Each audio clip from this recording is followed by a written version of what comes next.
வணக்கம். லோக்சபா தேர்தலுக்கான முடிவுகள் தற்போது வெளியாகியுள்ளது. ஒரு பரபரப்பான அரசியல் சூழல் ஏற்பட்டுள்ளது. அது பற்றிய முழு தகவலை இந்த வீடியோ பதிவுல தெளிவா பார்க்கலாம். பாஜகவிற்கு எதிராக களம் கண்ட இந்தியா கூட்டணி அதிக தொகுதிகளில் வெற்றி பெற்று வரும் நிலையில் முதலமைச்சர் மு.க. ஸ்டாலின் அவசரமாக டெல்லி செல்கிறார். அங்கு கூட்டணி கட்சி தலைவர்களுடன் முக்கிய ஆலோசனை நடத்த இருப்பதாக தகவல் வெளியாகி இருக்கிறது. இந்தியா முழுவதும் 7 கட்டங்களாக லோக்சபா தேர்தல் நடைபெற்றது. ஏப்ரல் மாதம் தேர்தலுக்கான தேதி அறிவிக்கப்பட்டது.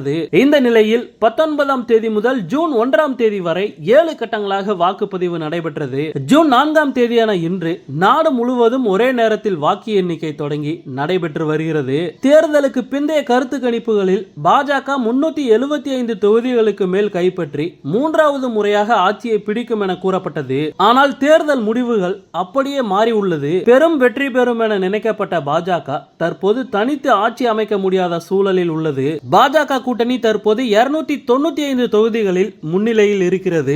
டெல்லி, இமாச்சல பிரதேசம், உத்தரகாண்ட் உள்ளிட்ட மாநிலங்களில் முழு தொகுதிகளை கைப்பற்றினாலும் உத்தரப்பிரதேசம், தமிழ்நாடு உள்ளிட்ட பெரிய மாநிலங்களில் அக்கட்சிக்கு ஏற்பட்ட தோல்வி ஆட்சி அமைப்பதில் சிக்கலை ஏற்படுத்தி உள்ளது.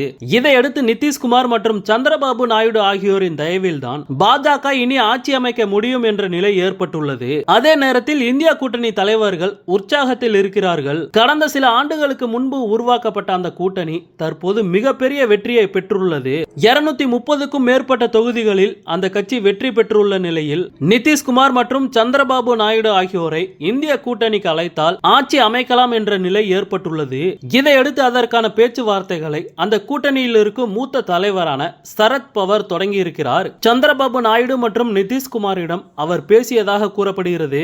இதற்கிடையே தற்போது பாஜக கூட்டணி ஆட்சி அமைக்குமா என்ற கேள்வி எழுந்திருக்கும் நிலையில் தமிழக முதலமைச்சர் மு.க. ஸ்டாலின் டெல்லி புறப்பட்டு செல்கிறார். தமிழகத்தில் திமுக கூட்டணி வேட்பாளர்களே அனைத்து இடத்திலும் முன்னிலையில் இருக்கிறார்கள். 2004ஆம் ஆண்டிற்கு பிறகு தமிழகம் மற்றும் புதுவையில் அனைத்து தொகுதிகளையும் திமுக கூட்டணி கைப்பற்றியுள்ளது. இந்த நிலையில் டெல்லி புறப்பட்டு செல்லும் முதலமைச்சர் மு.க. ஸ்டாலின் இந்திய கூட்டணி கட்சி தலைவர்களுடன் முக்கிய ஆலோசனையில் ஈடுபட உள்ளார். ஏற்கனவே இந்திய கூட்டணி தலைவர்கள் முகாமிட்டு இருக்கும் நிலையில் அவர்களுடன் சேர்ந்து ஆட்சி அமைப்பதற்கான சாத்தியக்கூறுகள் குறித்தும் அடுத்த கட்ட நடவடிக்கைகள் குறித்தும் முதலமைச்சர் மு.க. ஸ்டாலின் விவாதிக்க இருப்பதாக கூறப்படுகிறது.